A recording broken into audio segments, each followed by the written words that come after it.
Hello everyone, welcome to my channel fiction created new feelings. मैं उम्मीद करती हूँ आप लोग अच्छे होंगे एंड सेफ होंगे। आपको स्टोरी जैसा भी लगे प्लीज़ मुझे कमेंट बॉक्स में बताना। लाइक सब्सक्राइब करना बिल्कुल मत भूलना। ओके, चलो स्टार्ट करते next part, lost in the hedge of you. Last part में देखा था कि सिचेन वांगजी से पूछता है कि वांगजी फ्यूचर में किस चीज़ में अपना करियर बनाना चाहता है, वो क्या बनना चाहता है। वांगजी जो थोड़ी देर तक सोचता है, फिर कहता है कि उसे एक प्रोफेशनल रेसर बनना है। उसे रेसिंग करना बहुत पसंद है। जब वो रेसिंग करता है, जब वो बाइक चलाता है तो उसे बहुत ज़्यादा हैप्पी फील होता है। तो इस पर सिचेन कहता है कि नहीं, इस चीज़ के लिए वांगजी को कभी भी सिचेन परमिशन नहीं देंगे और इवन अंकल भी नहीं देंगे।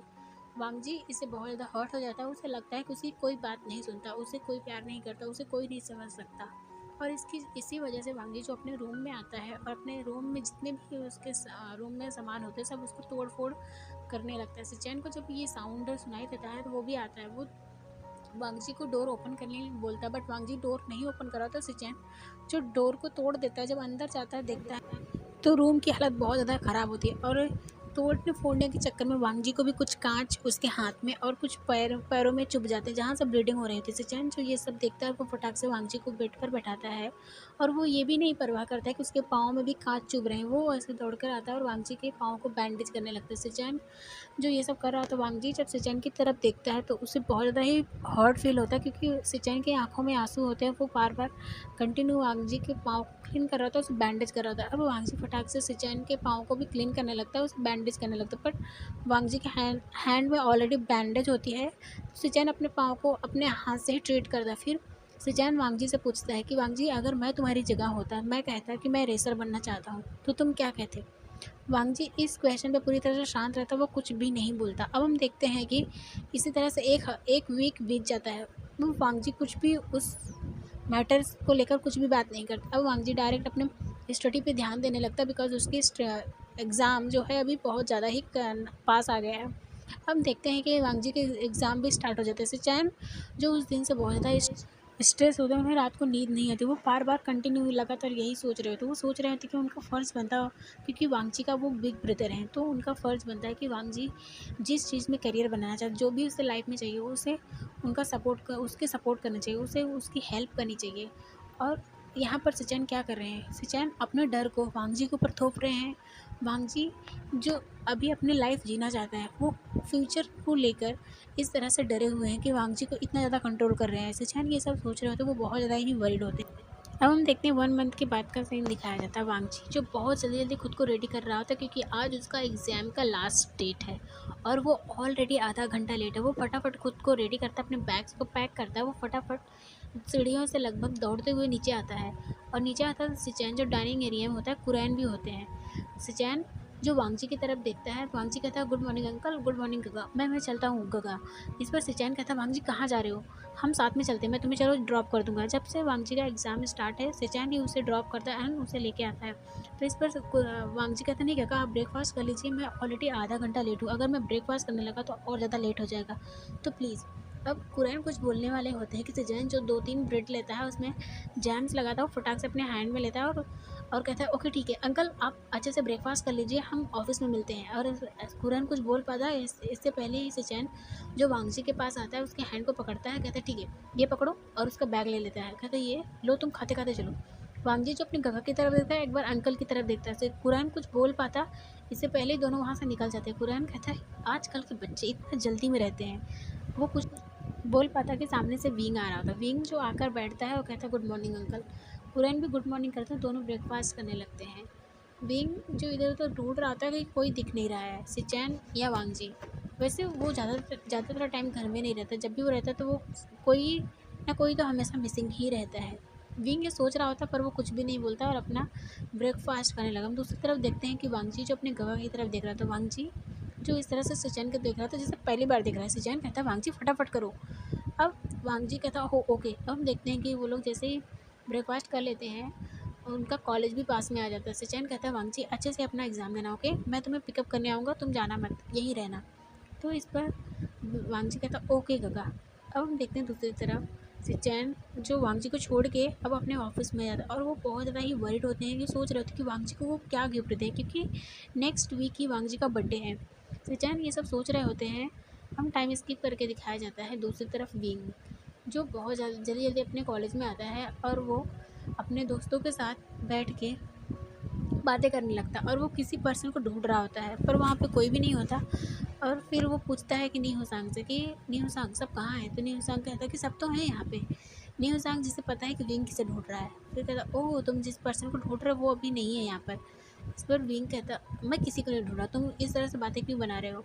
तो इस पर नीहू कहता मुझे पता है भी भाई आप किसे ढूंढ रहे हो। इस पर विंग कहता है कि तुम चुप रहो, तुम बकवास करते हो, जब देखो तुम जब भी मुंह खोलते हो तो बकवास ही करते हो, शांत रहो। अब नीहू जो हंसने लगता है। अब सीन शिफ्ट करके दिखाया जाता है दूसरी तरफ, वांगजी जो क्लासरूम के बाहर हॉल में खड़ा होता है क्योंकि अभी अभी उसका एग्ज़ाम ओवर हो गया और वो अपने ब्रदर का वेट कर रहा है। उसके पास ही उसके बहुत सारे क्लासमेट्स होते हैं जो खड़े होते हैं और बातें कर रहे होते हैं। कुछ लोग बोल रहे होते हैं कि आज हमारा लास्ट एग्ज़ाम था तो हमें पार्टी करनी चाहिए, कुछ बोल रहे थे कि हमें बार में चलना चाहिए। तो उसमें से कुछ लोग मना कर रहे थे कि नहीं अभी हम 18+ नहीं हुए हैं। तो उसमें से कुछ लोग बोल रहे थे अरे नहीं मैं तो बस अगले मंथ ही हो जाऊँगा या फिर मैं कल होने वाला हूँ, ऐसा बोल रहे होते हैं और यही सारी बातें कर रहे होते हैं। अब एक लड़की जिसका नाम लिया होता है वो कहती है कि मेरी बात सुनो ध्यान से, मैं आप लोगों से कुछ कहना चाहती हूँ। वो सबके सामने आती है, सारे लोग शांत हो जाते हैं। वो कहती है कि देखो इतने सालों से हम लोगों ने एक दूसरे के साथ स्टडी किया है, टाइम बिताया है और एक दूसरे के क्लासमेट्स हैं, तो क्यों ना मैं इसी खुशी में मैं आप लोगों को एक पार्टी देना चाहती हूँ घर पे। और मुझे पता है इससे कोई भी डिसएग्री नहीं हो सकता क्योंकि हम घर पे पार्टी होगी। इस पर तुम लोग क्या कहते हो। और जैसा कि हम जानते हैं कि अब से हमारे फ्यूचर्स अलग हैं, हमारे डायरेक्शन भी अलग हैं, पता नहीं हम फ्यूचर में कभी मिलेंगे कि नहीं। इसलिए मैं चाहती हूँ कि एक बार लास्ट बार हम एक अच्छी मेमोरी क्रिएट करें जाने से पहले। अब सब शांत हो जाते हैं। झुनझुन कहती है ठीक है तुमने जो कहा वो ठीक है, पर पार्टी किसके घर पे होगी। तो इस पर लिया उसकी तरफ देखते हुए कहती है कि ऑफ कोर्स मेरे घर पे, मैं बोल रही हूँ। अब लिया जो झुनझुन की तरफ देखते है, झुनझुन जो बहुत ही स्टाइल से आती है वांगजी के शोल्डर पे हैंड रख देती है।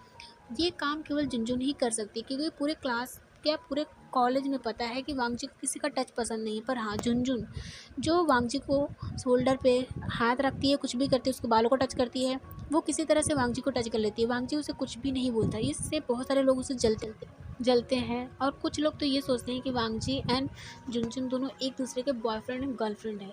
इसी वजह से तो वांगजी उसे कुछ भी नहीं बोलता। पर वांगजी जो झुनझुन को एक बड़ी बहन की तरह उसे ट्रीट करता है और झुनझुन उसे छोटी भाई की तरह बहुत अच्छे से ट्रीट करती है। पर हाँ वो लोग साथ में क्लासमेट हैं। झुनझुन जो वांगजी से केवल 1 मंथ बड़ी है इसलिए वो इस तरह से बिहेव करती है। वांगजी उसे कुछ नहीं बोलता। अब झुनझुन जो वांगजी की तरफ देखते हुए कहती है वांगजी तुम बताओ तुम क्या बोलते हो। वांगजी कहता है कि मुझे नहीं पता, मैं किसी पार्टी में नहीं जाने वाला हूँ। झुनझुन कहती है अगर तुम नहीं जाओगे तो मैं भी नहीं जाऊँगी। अब झुनझुन जो आँख मारती है 2-3 उधर ग्रुप लड़कियों की होती है, वो लोग कहते हैं हाँ मैं भी नहीं जाऊँगी, वैसे मुझे उस पार्टी में जाना था। तो अब वांगजी कहता है कि झुनझुन तुम्हें जाना है तो तुम जा सकती हो, तुम मुझे क्यों इस तरह से बोल रही हो। तो झुनझुन कहती है कि नहीं तुम जाओगे तो मैं जाऊँगी, तुम्हें पता है ना तुम मेरे एक बेस्ट फ्रेंड हो, अगर तुम नहीं रहोगे तो मुझे वहाँ बिल्कुल भी अच्छा नहीं लगेगा, प्लीज़ चलो ना। अब वांगजी कहता नहीं बिल्कुल नहीं, मेरे गगा आने वाले हैं, मैं जा रहा हूँ घर। तो इस पर झुनझुन कहती है नेक्स्ट वीक तुम्हारा बर्थडे आने वाला है तो तुम बताओ तुम्हें क्या गिफ्ट चाहिए। वांगजी जो अपने आइज़ को रोल करते हुए कहता है कि मुझे कुछ नहीं चाहिए, तुम्हें पता है ना। अब झुनझुन कहती है ठीक है, देखो तुम्हारे पास चांस है, तुम मुझसे कुछ भी मांग सकते हो, मैं 100% ट्राई करूँगी तुम जो मांगोगे वो देने की। अब वांगजी कहता है नहीं मुझे कुछ नहीं चाहिए। इस पर झुनझुन कहती ठीक है तुम्हारे पास इतना अच्छा मौका था तुमने गंवा दिया, लेकिन मैं नहीं छोड़ने वाली हूँ, मुझे तो पार्टी चाहिए क्योंकि तुम्हारा बर्थडे आने वाला है। वांगजी जो उसे घूरते हुए कहता है तुम्हें पता है कि मैं बर्थडे सेलिब्रेट नहीं करता। इस पर झुनझुन कहती है कुछ भी हो, मैं इस बार तुम्हारे घर पे आऊँगी, तुम हर बार मुझे मना कर देते हो और इस बार बर्थडे पे मैं तुम्हारे घर पे आऊँगी, मतलब आऊँगी, समझ में आया। और वो वांगजी के कॉलर को ठीक करते हुए कहती है समझ में आया, तुमने सुना मैंने क्या बोला। वांगजी जो उसे दूर करते हुए कहता है कि तुम कर क्या रही हो, तुम्हें पता है ना लोग किस तरह से बातें बनाते हैं। तो इस पर झुनझुन जो हंसते हुए कहती है अच्छा तुम्हें कब से बातों की परवाह होने लगी। अब वांगजी कहता बस करो झुनझुन, देखो मेरे गगा आने वाले हैं। अब देखते हैं कि सिचैन जो आ रहा होता है, जैसे झुनझुन देखती है सिचैन को वो दौड़ के जाती है सिचैन के पास, उसे हक करते हुए कहती है गगा देखो वांगजी कितना मीन है, वो अपने बर्थडे में मुझे नहीं बुला रहा है। वांगजी जो अपने गगा की तरफ देखता है, झुनझुन जो साइड होती है कहती गगा प्लीज़ आप बोलो ना, मैं वांगजी के बर्थडे पे आ सकती हूँ ना, मैं कितने सालों से बोल रही हूँ कि मैं उसके बर्थडे पे घर पे आना चाहती हूँ, वो मुझे आने ही नहीं दे रहा है। सिचैन कहता कि ठीक है तुम आज ही चलो, तो वो कहती नहीं मैं केवल उसके बर्थडे पे ही उसके घर पे आऊँगी, नहीं तो नहीं आऊँगी। अब सिचैन जो वांगजी की तरफ देखता है, वांगजी कहता नहीं तुम नहीं आ सकती। अब सिचैन कहता वांगजी बुला लो ना, इतने सालों से वो बोल रही है। अब वांगजी जो एक लंबी सी ब्रीथ लेते बोलता ठीक है आ जाना, लेकिन कोई भी तमाशा मत करना। अब जुज्जू कहती ये तुमने बुला लिया मुझे, बहुत बहुत थैंक यू। और ऐसा कह के वो वांगजी के चिक्स पे किस करती है, वहाँ से भाग जाती है। ये देख कर सिचैन हंसते हुए कहता है चलो वांगजी चले। वांगजी जो घूरते हुए झुनझुन की तरफ देखता है और फिर कहता है ओके गगा। हम देखते हैं दूसरी तरफ विंग, जिसका अभी अभी क्लास ओवर हुआ है, उसके सारे दोस्त एंड विंग जो क्लासरूम से बाहर निकलते हैं, सब लोग कैंटीन की तरफ जा रहे होते हैं। न्यू सांग जो रास्ते में बोलता है क्या हम लोग कैंटीन में खाना खाने जा रहे हैं। इस पर सब लोग कहते हैं कि हाँ। न्यू सांग जो रुक जाता है कहते हैं नहीं गाइस प्लीज़, मैं कैंटीन का खाना खा खा के बोर हो गया हूँ, क्या प्लीज़ आज हम लोग कहीं और खाते हैं। तुम्हें पता है मैंने एक बहुत बढ़िया सा रेस्टोरेंट देखा है जो अभी न्यू खुला है, तो हम वहाँ चलते हैं। अब विंग जो उसकी तरफ देखता है कहता है न्यू होसांग चलो हम यहीं पे खा लेते हैं ना, बाद में जाएंगे। इसमें न्यू होसांग कहता है नहीं मैं आज कैंटीन का खाना नहीं खाऊंगा, तो तुम लोग चल रहे हो कि नहीं चल रहे, नहीं तो मैं अकेले ही चला जाऊँगा। अब थोड़ी देर तक तो सब लोग शांत रहते, फिर उसके बाद विंग कहता है अच्छा ठीक है। हम देखते हैं सारे लोग जो आके रेस्टोरेंट में अपना अपना लंच करने लगते हैं। जैसे लंच हो जाता है तो विंग के फ़ोन में किसी का फ़ोन आने लगता है। विंग जैसे फ़ोन को अपने पॉकेट से निकाल कर देखता है तो वहाँ पे अंकल कुरैन का नंबर शो हो रहा था। ये देखकर विंग थोड़ा डर जाता है। फिर वो अंकल को फ़ोन उठाते हुए कहता है कि अंकल आप इस समय फ़ोन कर रहे थे। इस पर कुरैन कहते हैं कि तुम जहाँ भी हो जल्दी से मेरे ऑफिस में आ जाओ, मुझे तुमसे कुछ ज़रूरी बात करनी है। विंग कुछ बोल पाता है इससे पहले ही कुरैन जब अपना कट करता है दिखाया था ऑफिस में। कुरैन पूछते तुम कर क्या रहे हो, लेकिन विंग शांति से खड़ा रहता है, कुछ भी नहीं बोलता। थोड़ी देर बाद उस रूम में सिचैन भी आ जाता है। अब कुरैन थोड़ी देर तक शांत रहते हैं, फिर 2 पेपर एक सिचैन और एक विंग के हाथ में पकड़ा देते हैं। विंग जो बहुत ज़्यादा कन्फ्यूज़ होता है, वो बहुत ज़्यादा ही कन्फ्यूजिंग आइज़ से कुरैन की तरफ देख रहा था। कुरैन कहते हैं इसे रीड करो। सिचैन और विंग जो रीड करने लगते हैं, अब उसमें जैसे विंग रीड करता है वो पूरी तरह से शॉक हो जाता है। वो अंकल की तरफ शॉकिंग नज़रों से देखने लगता है। कहता है अंकल ये क्या है, आपने मुझे 40% का शेयर मेरे नाम क्यों क्यों कर दिया लैंड कंपनी का। इस पर कुरैन कहते हैं कि विंग मैंने तुम्हें अडॉप्ट किया तो तुम मेरे सन हो, तुम्हारी पूरा हक बनता है मेरी प्रॉपर्टी पे। मैंने अपने प्रॉपर्टी का तुम्हें 40% दिया है, और जिसमें से 60% में से 30% वांगजी एंड 30% सिचैन का है। और तुम बिजनेस स्टडी कर रहे हो, तुम मेरे सन हो, तो तुम्हें अपनी रिस्पॉन्सिबिलिटी समझनी आनी चाहिए। मुझे लगा था कि तुम समझ जाओगे, मुझे बोलना नहीं पड़ेगा, लेकिन मैं कितने सालों से तुम्हें देख रहा हूँ, तुम पार्ट टाइम जॉब के लिए इतना ज़्यादा कह रहे थे, तो मैंने तुम्हें करने इसलिए दिया क्योंकि मुझे लगा कि तुम कुछ नया सीखोगे अगर बाहर जाओगे तो। पर तुम्हें समझ में नहीं आया, तुम अपनी रिस्पॉन्सिबिलिटी से भाग रहे हो। तुम क्या समझते हो मैं इस बूढ़ी हड्डियों से कितने दिन तक काम करता रहूँगा, तुम्हें अपनी रिस्पॉन्सिबिलिटी नहीं समझ में आती। तुम मेरे सन होने के नाते तुम्हें क्या ये रिस्पॉन्सिबिलिटी नहीं बनता कि तुम अपने अंकल की वर्कलोड को थोड़ा कम करो। इस बूढ़ी हड्डियों में कब तक काम करवाना चाहते हो विंग, क्या मैं काम करते करते मर जाऊँ तब तुम उसके बाद काम करोगे। इस पर विंग फटाक से आके सिचैन को हक कर लेता है। कुरैन जो बहुत ज़्यादा ही इमोशनल हो जाता है, उसे कांसेसरेन की याद आने लगती है और वो अपने मन में कहते हैं कि कांसे मैंने तुम्हारे हर प्रॉमिस को पूरा किया है और मैं करूँगा। अब कुरैन थोड़ी देर बाद शांत होते हैं, कहते कि अच्छा ठीक है ज़्यादा ड्रामाबाजी करना बंद करो। अब सिचैन की तरफ देखते हैं, सिचैन के फेस पे हल्की सी स्माइल आ जाती है। अंकल पहली बार इस तरह से बोल रहे होते हैं। अब अंकल की तरफ सिचैन देखते हुए कहते हैं अंकल क्या बात है, सब ठीक है, आप इस तरह से क्यों बातें कर रहे हैं। तो अंकल कुरैन सिचैन को भी हक करते हुए कहते हैं नहीं सिचैन सब अच्छा है, सब ठीक है, मैं तो बस थोड़ा सा आराम करना चाहता हूँ क्योंकि अब मेरे इतने बड़े बड़े बेटे हो गए हैं, वो उन्हें काम करना चाहिए, मैं क्यों काम करूँगा, मैं अब आराम से हुक्म चलाऊँगा, तुम लोगों को ऑर्डर दूंगा, समझ में आया। अब सिचैन कहते हैं ओके अंकल। अब थोड़ी देर बाद कुरैन कहते हैं कि वैसे सिचैन मैंने सही फैसला किया ना। इसमें सिचैन कहता है हाँ अंकल बिल्कुल सही। तो सिचैन की तरफ कुरैन देखते हुए कहते हैं कि देखो तुम्हारे फादर की जितनी भी प्रॉपर्टी है वो तुम्हारी और वांगजी की ही है, उसमें मैं नहीं कहूँगा कि तुम विंग को कहो दो, लेकिन मेरी प्रॉपर्टी में विंग का 40% है, वो क्योंकि मैंने उसे अडॉप्ट किया है, मेरी रिस्पॉन्सिबिलिटी बनती है। इस पर कुरैन कहते हैं हाँ अंकल आपने जो कहा वो बिल्कुल सही कहा।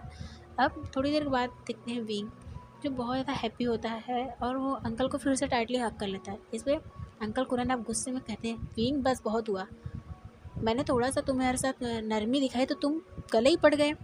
विंग जो हंसने लगता है और अंकल के फेस की तरफ देखते हुए कहता है कि थैंक यू अंकल। इस पर कुरैन कहते हैं कि थैंक यू से काम नहीं चलेगा, कल से काम पे आओगे, समझ में आया। विंग जो इस्तेमाल करने लगा, हम देखते हैं दूसरी तरफ वांगजी जो अपने रूम में बैठा होता है वो बहुत ज़्यादा ही वरीड होता है। इसी तरह से लगभग 1 वीक और बीत जाता। आज वांगजी का बर्थडे होता है। वांगजी जो पूरा दिन से अपने ही रूम में होता है, वो एक बार भी बाहर नहीं निकलता, अपने रूम में होता है। सिचैन जो बहुत ज़्यादा वरीड होते हैं और साथ में थोड़ा हैप्पी भी होते हैं। अब हम देखते हैं कि शाम के टाइम वांगजी जो अपने रूम में होता है तो उसके रूम में कुरैन एंड सिचैन आते हैं। वांगजी जो अपने रूम में बैठा होता है, अब जैसे ही वो लोग आते हैं तो वांगजी उन्हें ग्रीट करता है और कहता है कि आप दोनों यहाँ कुछ काम है तो मुझे बुला लिया होता है। इस पर सिचैन कहते हैं कि नहीं, कुछ काम नहीं है, तुम अपनी आंखें बंद करो। इस पर वांगजी कहता पर गगा, इस पर सिचैन कहता वांगजी मैंने कहा कि आंखें बंद करो अपनी। अब वांगजी अपनी आंखें बंद कर लेता है तो सिचैन उसके हैंड को पकड़ते कहते चलो मेरे साथ। तो वांगजी कहता गगा मैं आंखें बंद करके कैसे चलूँगा। इस पर सिचैन कहता है कि वांगजी तुम्हें मुझ पर बिलीव है ना, तुम मुझ पर भरोसा करते हो ना। इस पर वांगजी कहता हाँ गगा, मैं आपको भरोसा करता हूँ। अब सिचैन वांगजी के हैंड को पकड़ते हैं और नीचे लेके आते हैं। वांगजी जो कहता गगा हम कहाँ जा रहे हैं। इस पर सिचैन कहता वांगजी शांत हो जाओ। वांगजी जो शांत रहता है, अब सिचैन जो हॉल में लेके वांगजी को खड़ा कर देते हैं। वांगजी कहते गगा क्या मैं आंखें खोलूँ अपनी। इस पर सिचैन कहता हाँ खोलो अपनी आंखें। अब वांगजी जैसे आँख खोलता है तो देखता है कि बहुत अच्छे से जो हॉल है बहुत अच्छे से डेकोरेट किया है और उसके सामने एक स्पोर्ट बाइक खड़ी होती है। ये देखकर वांगजी की आंखें जो चमक जाती हैं और वो उस बाइक की तरफ देखने लगता है। उसे टच करने जाने ही वाला होता है कि फिर रुक जाता है। इस पर सिचैन कहते क्या हुआ वांगजी, क्या तुम्हें ये पसंद नहीं आया, अच्छा नहीं है। ठीक ठीक है, तुम्हें पसंद नहीं है तुम अपने पसंद के ले सकते हो, मैं उस शोरूम का नंबर तुम्हें दे देता हूँ, तुम्हें जो पसंद है तुम जाके ले लेना। मुझे लगा था कि तुम्हें मुझे एक बार तुम्हें से पूछ लेना चाहिए, पर मैंने नहीं पूछा, मुझे क्योंकि मुझे तुम्हें सरप्राइज़ देना था। सिचैन जो बहुत ज़्यादा सैड दिख रहे होते हैं, वांगजी फटाक से सिचैन को हक कर लेता है, कहता गगा नहीं ये बहुत ब्यूटीफुल है, मुझे बहुत पसंद आया, पर मैं इस बात से सैड हूँ क्योंकि गगा अब मैं नहीं चाहता रेसिंग करनी। सिचैन अब ज़्यादा सैड हो जाता, कहता वांगजी पर क्यों, क्या हो गया वांगजी, तुम इस तरह से क्यों बोल रहे हो, तुम्हें तो पसंद है ना, तुम तो बोल रहे थे तुम जब रेसिंग करते हो तुम्हें हैप्पीनेस फील होता है, फिर अभी क्यों ऐसा बोल रहे हैं। वांगजी जो सिचैन की आंखों में देखते हुए कहता है गगा नहीं, क्योंकि मैं ऐसा काम कभी नहीं करूँगा जिससे आपको हर्ट हो। मैंने उस दिन देखा था आप कितना ज़्यादा हर्ट हो गए थे, आप मेरी वजह से रो रहे थे, मैं ऐसा बिल्कुल भी नहीं करूँगा गगा। अगर चाहे वो कितनी भी प्यारी चीज़ हो, अगर उस चीज़ से आपको हर्ट होता है तो मैं कभी वो चीज़ नहीं करूँगा। इस पर सिचैन जो बहुत ज़्यादा ही इमोशनल हो जाता है और वांगजी को टाइटली हक कर लेता है और वो कुछ बोल पाता है तो सिचैन की तरफ वांगजी जो कहता है गगा नहीं बिल्कुल नहीं, आप मुझे फोर्स अब नहीं करोगे। अब सिचैन शांत रहता है। इस पर कुरैन कहता है कि वांगजी ये लो तुम्हारे मेरी तरफ से तुम्हारे लिए गिफ्ट। अब वांगजी जो उस गिफ्ट की तरफ देखता कहता कि अंकल इसमें क्या है। एक बहुत बड़ा सा बॉक्स होता है। जब वो उसे ओपन करता है तो वहाँ पे देखता है एक बहुत ब्यूटीफुल सा गिटार होता है। उसे देख के वांगजी बहुत ज़्यादा हैप्पी होता है, कहता अंकल ये आपको कहाँ से मिला, ये तो बहुत ओल्ड फैशन का लग रहा है। कुरैन कहता कि हाँ मैंने इसे पर्सनली तुम्हारे लिए ही बनवाया है, कैसा लगा। वांगजी कहता ये बहुत ही ब्यूटीफुल है uncle, thank you so much.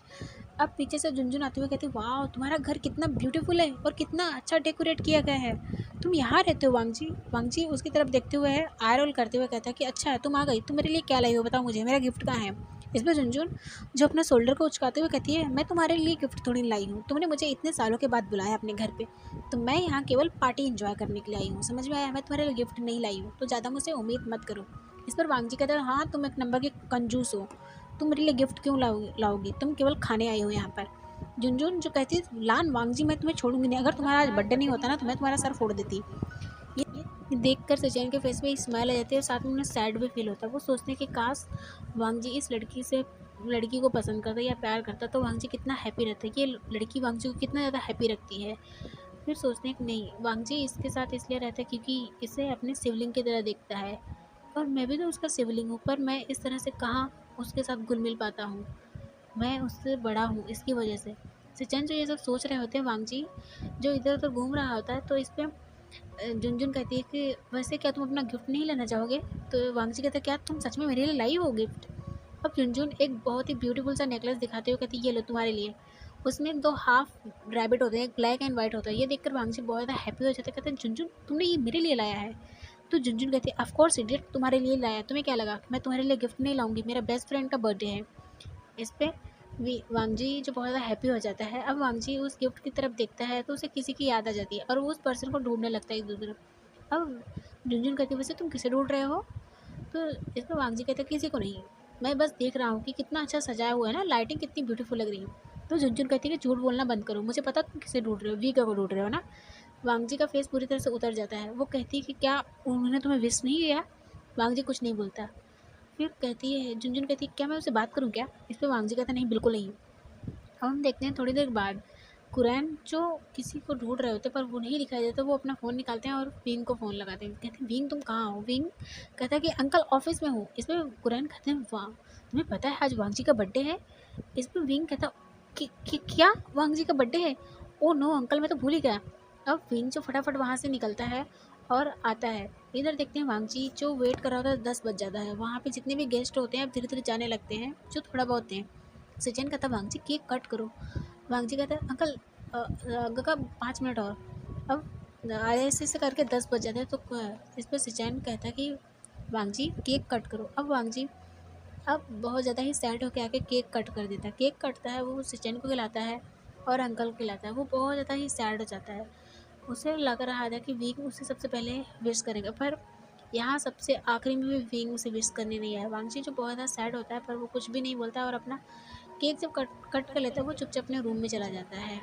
ये देखकर सचैन बहुत ज़्यादा हर्ट हो जाते हैं, उन्हें बहुत बुरा लगता है वांग जी के लिए और वो कुछ नहीं बोलते। अब देखते हैं थोड़ी देर बाद जो थोड़े बहुत गेस्ट थे उसे सचैन हैंडल करते हैं और वो सारे गेस्ट जब चले जाते हैं, सचैन जो वांग जी की तरफ जा ही रहा था वो सामने से देखते हैं एक कार आगे रुक जाती है। सचैन अब वहीं रुक जाते हैं, देखते हैं विंग जो बहुत जल्दी जल्दी आ रहा होता है। वो कहता है कि आई एम सॉरी गगा, मुझे माफ़ कर दो, वो ट्रैफिक थी, मैं भूल गया। इसमें सचैन का मन करा कि अभी एक पंच दें विंग के फेस पर, वो कुछ नहीं बोलते, सैड से स्माइल करते हुए कहते कोई बात नहीं, तुम ऑलरेडी बहुत लेट